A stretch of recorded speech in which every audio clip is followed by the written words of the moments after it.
But first, in Liverpool, the university and the School of Tropical Medicine have now dedicated all their research resources to tackling the disease. More than 100 scientists and doctors across the city are racing against time to discover more about the virus. In this special report, Professor Tom Solomon from the Liverpool University gave us an exclusive look at what they're doing. I've been studying emerging infections for more than 25 years.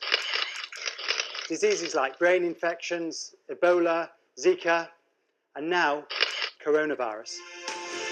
With us here, Professor Tom Solomon, Director of the UK's Emerging Infections Research Unit. It may be that we have to be a little bit innovative and creative, given the nature of this emergency. What we're seeing in this country now, I've never seen the like of before. And this unprecedented situation demands an unprecedented response. So tonight, I'm going to show you what this city is doing to tackle coronavirus. Lance is a senior lecturer, also on the front line, treating patients at the nearby hospital. Hi, Lance. Hi, Tom. How's it going? Yeah, good. Been over at the hospital. They're doing an amazing job. A lot of people in the health service, locally and nationally, are anxious about this, and I have to say that there are a lot of nurses who are anxious about this, and they're coming into work and they're helping patients despite that. I mean, they're really being, I think, very brave.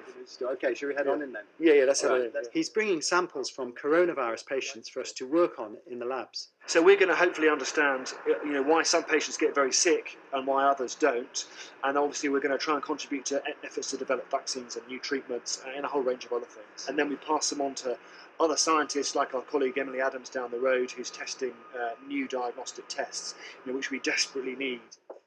Here in the labs at the Liverpool School of Tropical Medicine, Emily's team are getting to work. They're testing samples fresh from the patients, working in this special laboratory for safety reasons. What we're really looking for is new tests that can run very quickly, can let us know if someone's infected or has been infected and is recovering and is now sort of immune to coronavirus.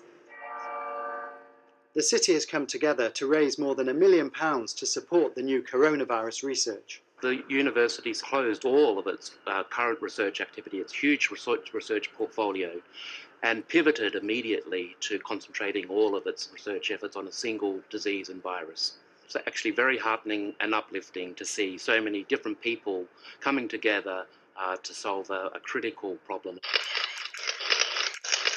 This epidemic may be new, but the university, and indeed the whole city, have been tackling epidemics like this for more than 100 years. We will beat this epidemic, and when we do, this university square, and indeed the whole region, will be back to business as usual.